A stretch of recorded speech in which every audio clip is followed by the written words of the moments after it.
Hey everyone, Egman here with special guest Shayan Tamayo. How are you doing? Doing well, man. How are you? I'm doing well. And you played Sin Zeno for the Carta Magica webcam regional for DBS this past weekend, and you got 12th place with it, correct? Correct. Correct. Yeah. And I went over all the top 16 lists, and I pretty much said, I don't know how this deck works.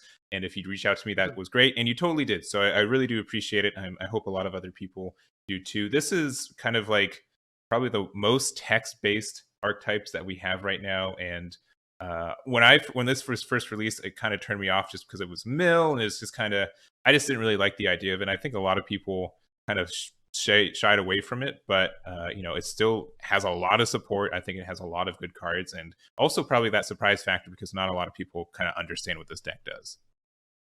Yeah, of course. I mean, you kind of hit a little. You did. I saw what you did there. People are shy about it, and Yeah. that's me, shy. So, but nah, yeah. This deck is it does a lot, and I don't Hmm. think people have given it enough credit for the kind of things it can do. Hmm. And we can get more into it as we go, as we go through the list, but. It is very text-based heavy, and I've been playing this since set 14, like Hmm. basically since it came out. Yeah. Yeah. And when the set before, when all the when everything came out for it, it was like it got better and a Yeah. little more consistent. Like Hmm. having Ultimate Ice Ray as an option just made this deck better. And then obviously with this past Saturday being the new set with the implementation of the ban list, Hmm. that made this deck way more viable in my eyes. So. Yeah. Would you say hand destruction is probably one of the hard counters to it, or what specifically kind of made this better in your eyes? Yeah, hand destruction, of course. I mean, with the absence of cell surge, Hmm. if you can't draw on your own like Icarus used to do, Yeah. then cell surge is just gonna kind of run all over you. Hmm. And the Hmm. thing about this deck is you basically it's almost like when Yellow Sin first came out, you Yeah. needed nothing but shadow dragons because you never wanted to whiff. Sure. Like you Sure. had a little bit of room. But this one, it's more shadow dragon heavy, so it's very hard to like find that wiggle room, which is why you're gonna see a lot of one-ofs here. Yeah, I think the only I mean, we have the unison, right? We have the petrification and like the secret rare, but I think most everything else is a shadow dragon. Is that right? Yeah, but also the secret rare is searchable, which is why we play it. Ah, okay, interesting. Cool. Yeah. So, yeah, so real quick, this is a mill archetype, and I think that's something that's been kind of popular over this past week. And we saw a bunch of Janimba, we saw some Aandroidd 18, and this Sin Zeno as well. The way that this leader mills is that on the front and back, and it's not once per turn. When you're activating Shadow Dragon extra card from your hand, which is essentially every extra card you see here besides Petrification, your opponent mills the top card from their deck, and then also it has some additional skills. So one, auto choose one Shadow Dragon in your hand and discard it when this card attacks, draw one, then switch this to active mode at the end of your turn, which is nice when it has blocker. And then also awaken when your life is at 4 or less, or 7 or more black dragon, Shadow Dragon cards on your drop here. You can draw one, untap one to flip this over. How often would you say you got the 7 or more in your drop area first? Oh, every game. Okay. When we go into my matchups, you'll see why. Yeah. But every game, because the main thing is, especially a lot of these battle cards, Hmm. like that's why we run like kind of like 50-50 almost. Yeah. Well, actually, like a little more battle cards is because we want to discard those battle cards for the effect of sin because you want to do all the deck filtering you can early on. For sure. And yeah, once again, like that just means almost just having 7 cards in your drop area because 90% of these cards are Shadow Dragons, including the Yeah. extra cards. And also remember, on Awaken side, when you activate an extra card, you also mill an addition. You mill one Oh, yourself. correct. Yeah, we both know that. Yeah, that is a very good point. And then also, yeah, blocker. And then when you activate, once again, only your opponent mills on the front side or on the awakened side, right? Yeah, only your opponent on Okay, Awaken. okay. And then yeah, draw one, get plus 5k power, and then you switch to active mode for free, and then has the main or battle spirit boost to choose one of your extra cards and play it for free, right? Yep. So very, very strong. Let's talk about these extra cards because I'd say this is a pretty extra card heavy deck compared to a lot of other decks, besides maybe like a Wish one. So we first have our Ultimate Whirlwind Spin. So main battle limit 1. If your lead card is black, look at top 5 cards of your deck, add up to 1 Shadow Dragon battle card from the shuffle your deck, and then you can choose 1 black Shadow Dragon card and discard it. If you do, your leader gets plus 1k power for the turn. So for example, if you have like a 10k swinging in, then it just barely combos out. Is that kind of the idea of it? Yeah, basically. Its main purpose is the deck filter. Mm-hmm. Like I said, we want to try and get as many battle cards for our unawakened side. Mm-hmm. Because all the battle cards have an effect when you discard from your hand. But also, the 1K is kind of like a bean because it's for the turn. Oh yeah, So they're correct. gonna have Yeah. to combo a little more.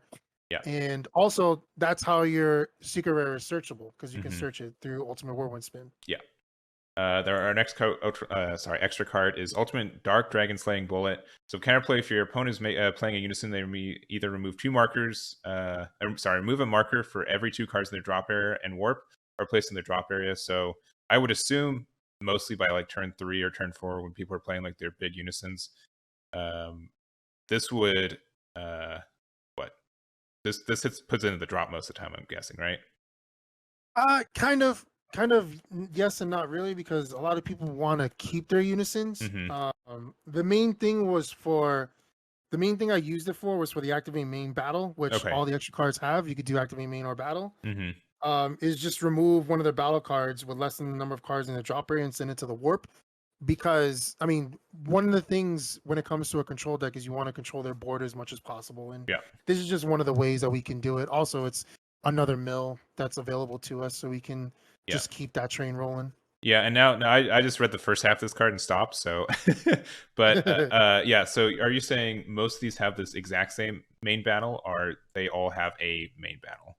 They all have main battle. Okay, yeah, and activate main battle limit 1. Yeah, and I could definitely see this one being powerful because it just pops in the battle phase, right? And especially like if you're tapped out, if you were tapped out with this card in hand, and I didn't recognize that you could do the Spirit Boost to play for free, and then for this for free, you get to pop a card. I could see you like that would catch a lot of people off guard.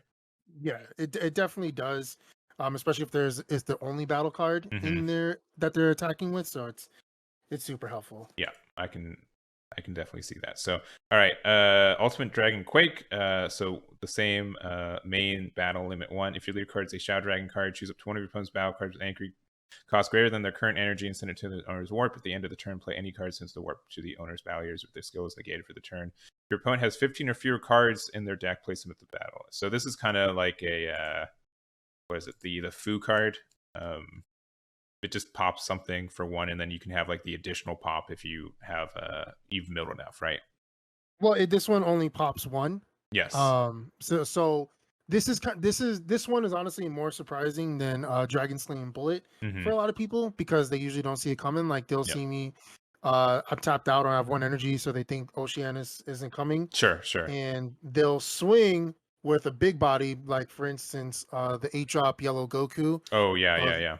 That one, or even the new the Super Saiyan Ultra Instinct Goku. Like they'll swing with it, and I'll be at 2 life or whatever, and they think they can kill me, so they'll go all in. And I'll just play this and I warp it because it's more than their energy. Yeah. Because this one I choose instead of them. I see. So okay. I missed it off this guy. Okay. Yeah. All right. I'm gonna be honest. Like there's just so much text on this guy. I'm so happy you were explaining this deck for me, and I'm not just being wrong. No, of course. I mean, like I said, like I told you before we started recording, is like every match I start off by saying, "Hey, if there's anything you don't know, please ask." I know there's a lot of text, and I have no problem reading it, and I have no problem with you looking it up because I know it's a lot. Yeah, but sure. I played this deck so much, I just know what everything does at this point. Yeah, and I really do like those kind of decks that, they're not very intuitive on the surface, but if you want to just go deep in it and just keep playing it and learning and being reflexive, it gets very, very good. Like that's, when I was talking to Jared Lopez, who with Aandroidd 16. He's this kind of same thing. Like I'm just looking at all these Aandroidd 16 that look exactly the same with the arts, and he's like, no, that one pops, that one discards. Like, dang, like that. Like having that, I think sets someone who's learning the deck from mastering the deck and being able to make your plays in a timely fashion. For what I'd assume this goes close to time. Sometimes you kind of need that speed. Yeah, of course. Like it's similar to because people, like you said, don't know what's happening or don't know what's going on. So yeah, a lot of times people take their time thinking like, how many cards in deck? What can they really do here? Yeah. And sometimes they just play into the Oceanus because they can't help it. Other times they just like try and do what they can. And when it's my turn, I try and go as fast as I can. Yeah. But being respectful of knowing like they might not know everything. So, but yeah. Yeah, I mean, I almost say like everyone knowing what this card is like the bait, right? Because everyone's like trying to play around specifically this card because I think it's the boogeyman.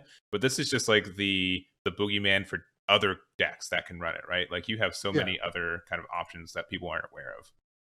Exactly, just like we saw with Quake and Dragon Slaying Bullet. It's like you go all in and that's your only card. Yeah, I would definitely play into that and not even know it. So, all right. We also have this negative energy explosion. So I'm going to stop saying. I can go over this one. Yeah, okay, please, I can go over this one because this was a lot. So this card is the bread and butter for the deck because as you saw, there's so many Shadow Dragon extra cards. So this one just searches top 7. I can do one or two things, which is why this is the ideal turn 1 play. I can either grab an extra card, any extra card, even itself, any Shadow Dragon extra card, or I can play a Toa Unison with 1 marker on it. Okay. And so on my turn 1, I just charge. I could play this. I can either play a Toa Unison or grab another extra card. Yeah, let's just skip to that real quick here. So this is the Unison for the archetype. Obviously, this is a Spirit Boost archetype as well from the backside. Not as far as I know, like a bunch of Spirit Boost things, but you do want a healthy Unison for it.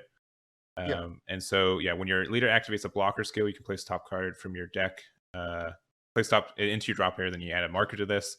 And something that I think is really nice too is that one of the biggest weaknesses for Unisons is that your opponent can really lock you out of the defensive step combo by just keeping into your Unisons. And so having a leader with blocker to not only protect your Unison, but to get into the battle so you can activate your activate battle extra cards, I think is really important.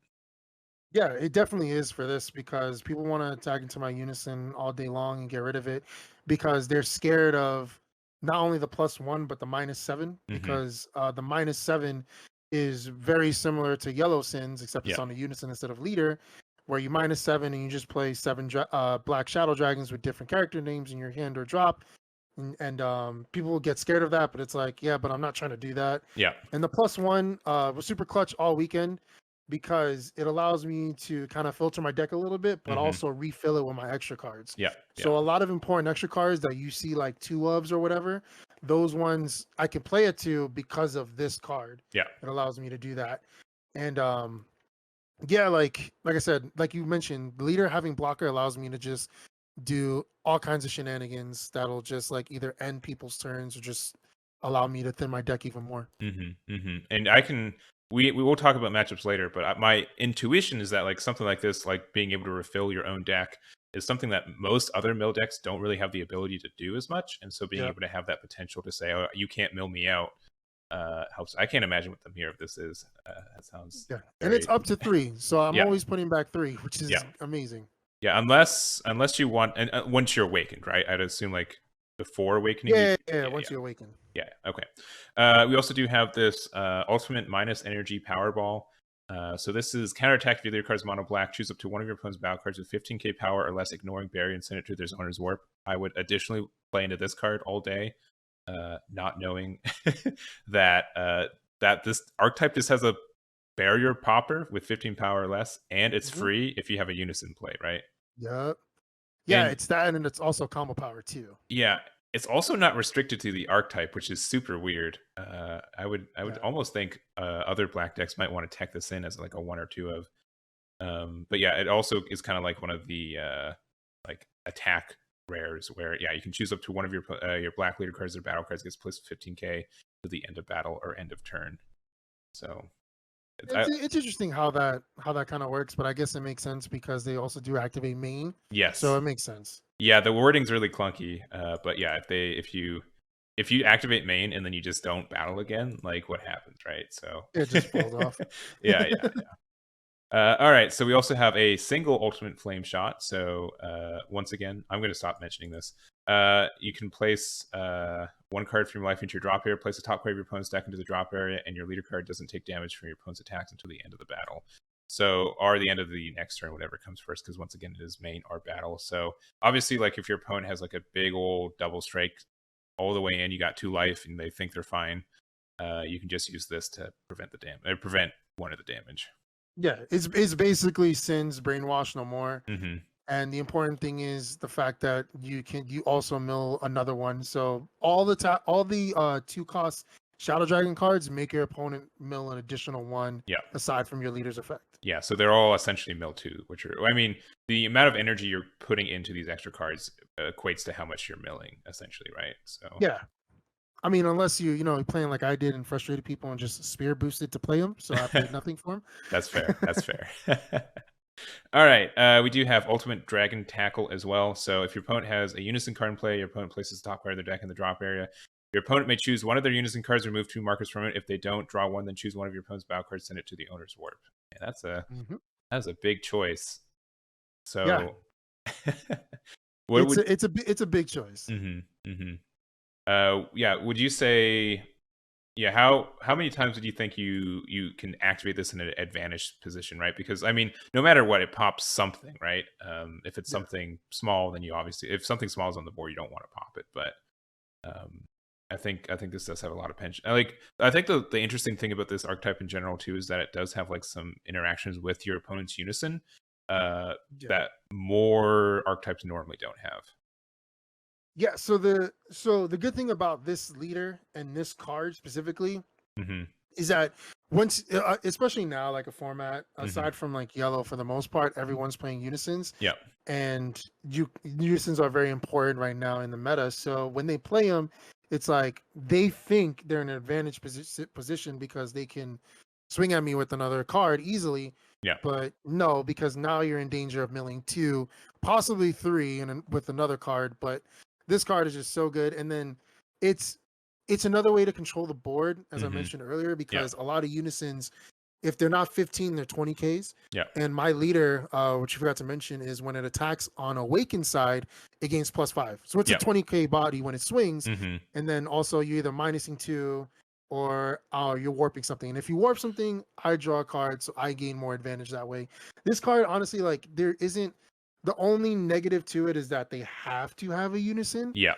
But once they do, like this card is so good. And the other thing too is what I like to do specifically, especially I want a board control, if they're a Unison of 2 markers, I swing with leader, and now they are forced to warp a card and allow me to draw because they cannot remove 2 markers. It doesn't say up to; they have to remove 2. Yeah. And so, I mean, if your opponent doesn't have a Unison, are you saying you can't play this? Oh, yeah, sorry, it's right there. If your opponent has a Unison card, there we go. Yeah. I was just reading this other part. So, if they have 1 marker, is that what you're saying? Then you get to, So, because they chose not to. So, cool. All right, and then I think the last extra card we have is Ultimate Ice Ray. Your opponent places the top card of their deck into the drop area. Additionally, you may choose 2 black cards in your hand, discard them. If you do, your opponent can only attack with battle cards 1 more time this turn. So kind of a Nimbus of sorts. Yeah.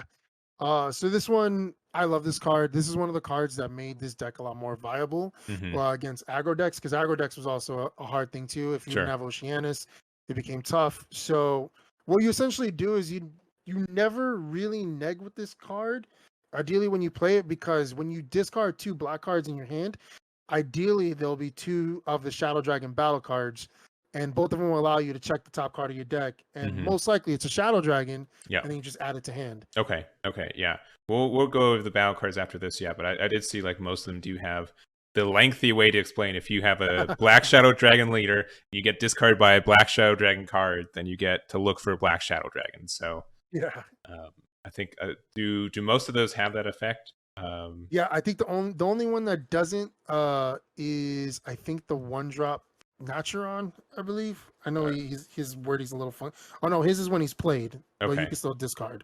Yeah, his is when he's played. He just adds another one.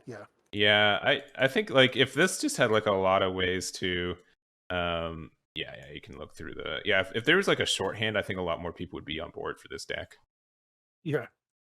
So all right, go understand a little easier. Because this has like the same auto when this is played from hand or discard. You can look at the top. So, all right, so going through the battle cards, so we do have this Hey Shenron. So for 1 black, you can switch this card to rest mode to choose. You can just pretty much cheat out a 3-drop. And which one? Never used it. Never used it. Okay. Never used it, but it would be the other 3-drop Haze or the 3-drop Naturon, just for deflect blocker if I really, really needed it. Yeah, and then here is the promo one. Says active main, Spirit Boost.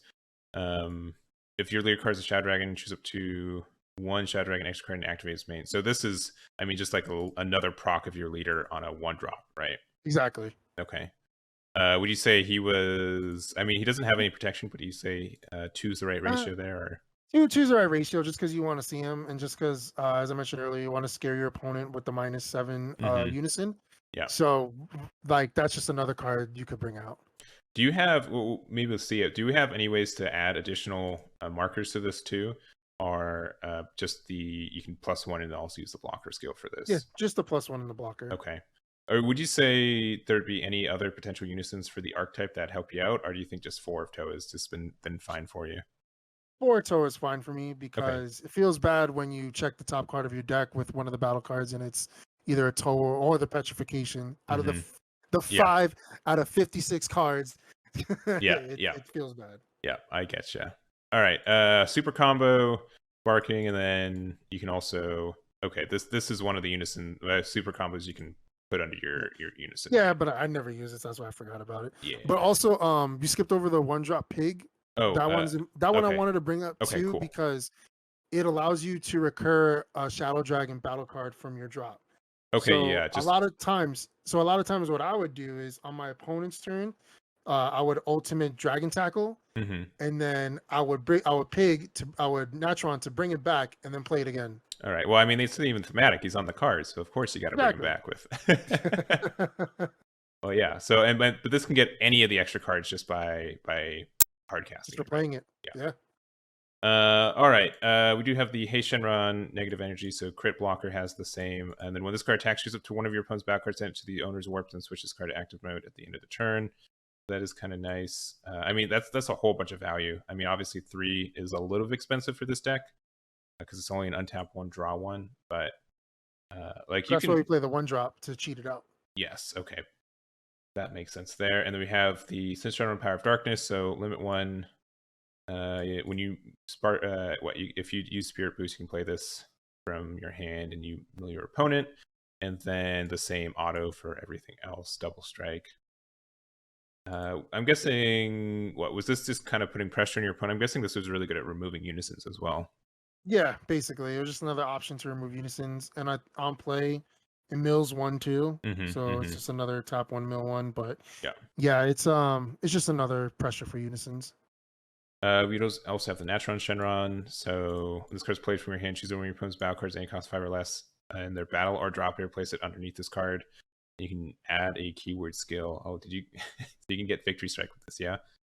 Yeah, I could. Never came up. No. One day. Live a dream. Play a couple more games against Evan Glover. I'm sure he'll get it to hit once. All right, Rage Shenron, counterattack, and then also you can reduce this to 1 if you have 7 or more Shadow Dragons, which is pretty easy.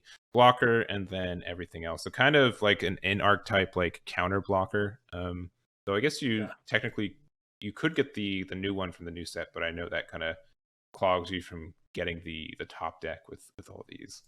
Yeah, I mean, because it has the same effect as the other ones, and also just having a blocker. So like, after Ice Ray, and then they swing with like a unison or leader, you negate with this, and then it's just a 14k blocker on the field. So next turn, you just have another blocker. Like, this deck is all about blocking and stopping your opponent from attacking. Yeah, and once again, protecting your unison is really big for this deck. So I can see how having so many blockers helps you out. Crit 20k, same effect, and then the activate main limit 1 burst 1. Send this card from your hand to the warp. Look at the top 5 cards of your deck, add to 1 black Shadow Dragon card with any cost 5 or less. And this battle card specifically. Okay, so obviously just kind of like free cycle if you need it. You're only running 1, so doesn't look super important there. The Shenron negative energy explosion, probably the only other one people know because people use this occasionally. Just because it is deflect, double strike, barrier. Those are all the good keywords for 4-drop nowadays. It does have blocker. And blocker. Yes, and the restand actually isn't too difficult to do either. So, but I can imagine like in this deck being able to switch to active mode, mill a card, and then choose 1 extra card and activate for essentially free is a really big boon for this list. Yeah, especially pairing it with Ice Ray or Dragon Tackle. That's an easy mill 3, which no one likes to hear. No, exactly not. We got the card that everyone knows. I don't think we have to talk about that card. Probably the only reason that this deck is like this is like a playset of this is half the cost of the deck right now because it's $100, Yeah. which is pretty silly because I think we're sitting around 200 with everything else. Yeah, I got it pretty cheap, fortunately. Yeah, good to hear. We do have the Omega Shenron, so for one, you can choose one of your black Shenrons, place an Auror's drop, play this card from your hand, and then you can choose one of your opponent's back cards, send it to Owner's Warp. So this is kind of like the regular Shenron, kind of you can Evo for one essentially. Yeah. Into one of the other dudes. I mean, it doesn't have like the insane effect the other one does. It's just a big 30k beat stick after that, but I could see like some spot removal or being able to just have a 30k can help you out. And then we do have the Omega Shenron. You're only running one of these two. So for 2 of your cards, a Shadow Dragon, you have 3 or more energies. Send 7 from your drop area to your warp. You can play this from your hand. I mean, it's a big 30k triple strike, but it also doesn't have any protection. So I can see why this doesn't seem like a really good boss monster most of the time. Yeah. I mean, I'd never play it. Like if I play it, it's because it's in my drop and I activate a toll for it. Yeah. And that is pretty much every card. So you went 6-2. You didn't go over the secret. Oh, we didn't go over the secret. That's right. All right. So let me know about this guy. Yeah. So this one is, as I mentioned, just another defensive step, especially when games go longer or even in the mid game, like turn 3 or 4. Auto at the end of battle, when this card is using a combo, I could play it from my drop area. If I do, choose any number of my opponent's leader cards, battle cards, and unison cards equal to or less than their current energy, ignoring barriers such in the rest mode. That's the main effect I use for it. Also, to activate main for 4 energy is to give it double strike and dual attack, which I never used. This is a blocker, a 40k blocker, and being able to being able to tap 2 and basically rest your opponent's whole field is clutch. I mean, there was one player that I played against who was able to go through it, and that's one of my losses. But in general, just it's a turn ender for the most part. Like, and only for 2 energy, right? So it's not like even a huge investment either. Exactly, and it's searchable, which is even better. Yeah, because it is treated as black in all areas too. So anything that mentions a black Shadow Dragon can include this guy too. Yeah. So all right. Good. Now that we did that, so what do you want to start with, your wins or your losses? I'll let you choose the. I'll just go round by round. Okay, cool. So round 1, I played against King Piccolo, which is a matchup I'm pretty comfortable with, and I was able to win that one. Yeah. Second match, I did play against. Let me see. I know I played against a Soul Striker. Okay. Which he was kind of like a blue-green variant where he was playing the Aandroidd 16s. Interesting. He was pretty close. It's just I was kind of scared the whole time that that you would drop 17, but you didn't have it. Okay. And round 2, actually my round 2 was against Yellow Sin. I played a couple of them. Okay. I beat both of them. Okay. It's just hard because Yellow Sin just draws so much, and like they get to -6, but because of all my turn ending things, if they don't see cooler, and then my Oceanus just sticks, and there's not really much they could do about it. Yeah, and I would say both King Piccolo and Shenron kind of do a good job milling themselves out a lot of the time too. So I would think that you'd have a somewhat easy kind of finishing the job from there. Yeah. So my round 3 was actually the loss to King Piccolo. Okay. It was against from the Hermit Style Discord. Those guys are dope. Armando. I pulled. Like, it was like his turn 4. I did get the Sin Shenron on him and like rested like 4 of his cards, but he still had so many free plays because it's King Piccolo. It is, yeah. And he even had the pan, so he was able to play the pan. Oh, and, yeah, he was able to push in. So that one was rough, but it was around. It was actually funny. He told me, he's like, yeah, this is like the point where if you win or lose, you basically just drop because you're not gonna make it. And I was like, okay. Yeah. Well, he both kept playing, so he did well too. He got top 16. Nice. Yeah. Okay. Yeah. I thought he did. So, well, cool. And and like King Piccolo is super sad because they do play free things, and then they'll play an SS4 Bardock, and then they'll also play the King Piccolo 3-drop, and then the pan at the end. Like you feel smart, like you tap it, you're like, aha, I got them. And you're like, all right, cool, now I'm safe, and you're like, uh-oh. So then he plays that Battle Evolution Vegeta, and he roosted his leader, and I'm just like, okay, all right, that's fine, I guess. All right, you get the win. Calm down.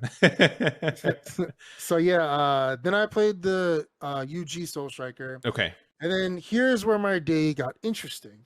Okay. My next game was cooler. Okay. Cooler mill. Okay. So which is a good matchup for me because I don't need to and I don't want to play battle cards. Sure. So like there isn't really anything from the mill. I'm just Mm-hmm. doing extra cards and he's just kind of sitting there like trying to kill me. Yeah. But even when he plays his cooler 5-drops, if it's not by turn 5, there and that's where Dragon Slaying Bullet really came in clutch. Sure. Is because if you play cooler, it's usually 1 or 2, and even then I could just get rid of one with that, and then the other one with Dragon Quake, and then I just put it back in my deck with Toa, which was super clutch. Yeah.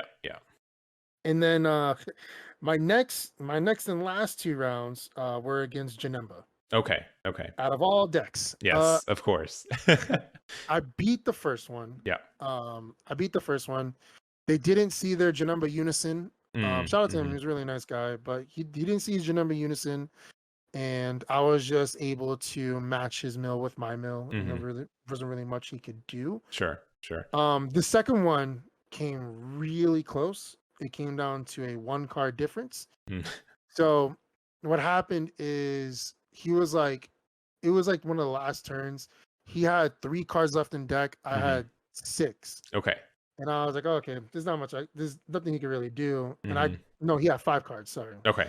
I spirit boosted to play Ultimate Dragon Tackle, where it forced me to draw 1, and he had the Reality Bender and the Agent of Destruction Janemba. Oh yeah. Oh man. So my greed cost me it, but no, it was a good player. I mean, he saw his Janemba Unison early, which is why I know for the first one it was such a big difference. Yeah. Like I was able to control and I was able to stay in the game, but that last play like really got me.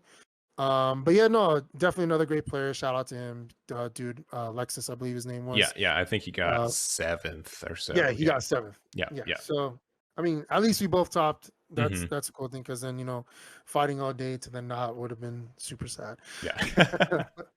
All right. Well, cool. Yeah. So I think this is in a good spot. We didn't see any on Core's event on the next day, but I know we saw a couple more mills. I can't remember offhand if the cooler mill that topped was from Carta or from Core, or both, but I know that was somewhere around there too. Are you going to any of the events the fest events this month? No, I'm fortunately too busy with work, producing stuff for NBA 2K and Capcom and stuff, so I won't have the time to do it. All right, I'll take the flex. Don't worry. I got your viewers because look, you're the flex. You are the guy that everyone knows. I'm honored to be here, and I appreciate you allowing me to come on. I have to show something. I'm not just a scrub that just got lucky with Sin. That's the last thing I want people to think. Well, I will definitely say, like, you've turned this pile of text into something now that I actually want to try out and play. So I really do appreciate you kind of walking not only the viewers, but technically just me through how these cards work. And I think it's really, really interesting. And I think the only thing that turns me off of a deck from this, at least primarily, is that instead of saying, here is the entire card pool, good luck, they give you like, all right, here are like 30 cards. You get to pick your own ratios and how you play it, right? And I am more of the builder than the player. So that's why it kind of turns me off a little bit. But this definitely looks like a more unique play style, and it definitely looks really fun. For me, go for it. For me, like when I was like for anyone who knows Street Fighter, there's a player Idom, and one of the interviews we did with him, which was very interesting because as we all know, Street Fighter is a 2-player game. It's a fighting game. Yeah. One of the things he said was, "I'm trying to turn this into a 1-player game." How do you do that in a fighting game? Like, how do you do that? And then Sin, when I saw Sin and I was playing it, I was like, this does that. And that, I will admit right now, is super unhealthy. And it's not a healthy mindset to have, but it worked this one time.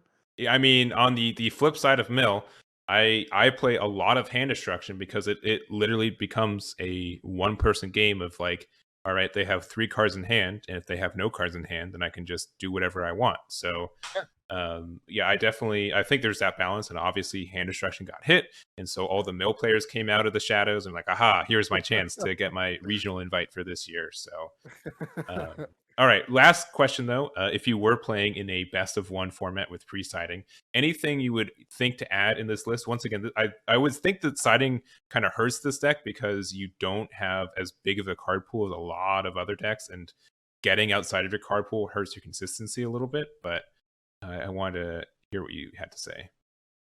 So for me, it's super. I mean, like any other side deck, it's super dependent on like what you expect to face. But I know for sure I would probably have another Ice Ray just because it's a great card to have. I would probably have a couple of Demonic Absorptions because that 3-drop is just in case they have a really annoying barrier card that I have to get rid of. Where tap 3 and send any battle card to warp. It's not there. Okay, cool. All right, I was going crazy.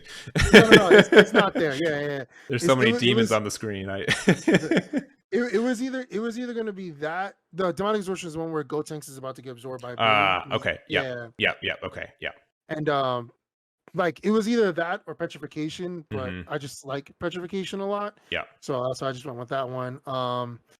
Aside from that, it would basically just be like kind of fixing ratios and depending on like how I feel the matchup is going. Like if I need to add another Whirlwind Spin, I do that. Another Dragon Tackle if they're very unison heavy. Yeah. Or even another minus Energy Ball or another Rage. It would be just essentially fixing my ratios to make sure like I see things more consistent than I already tried to make this deck when all the months of practicing. Yeah, for sure. And I mean, obviously best of one is his own beast, right? You have to kind of run bad ratios just to have the chance for some matchups. So I can see, the importance of having to fix those ratios when you kind of know what you're playing against.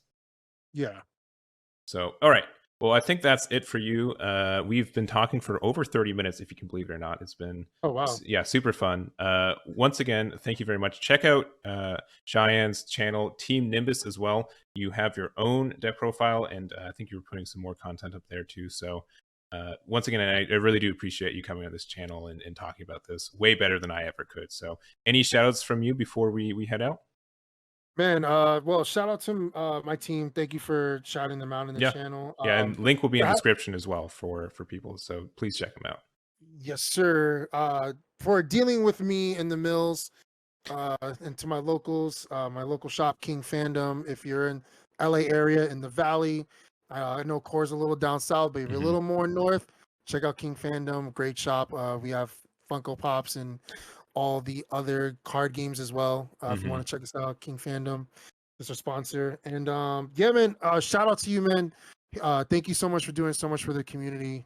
You're one of the best content creators in the game, and everyone respects and loves you so much, man. I appreciate you allowing me the opportunity to hop on with you. Yeah, and I really appreciate this, and it is really fun just being able to meet so many players, and everyone has their own stories, everyone plays their own decks, and just getting to see your story in the deck you're playing is really, really cool to me. So I really do appreciate that. So we're going to end the video. Thank you guys so much for watching. Once again, check out Team Nimbus, and we'll catch you all next time.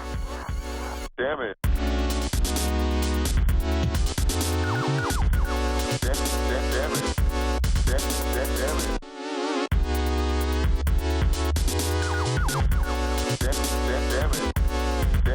Damn it.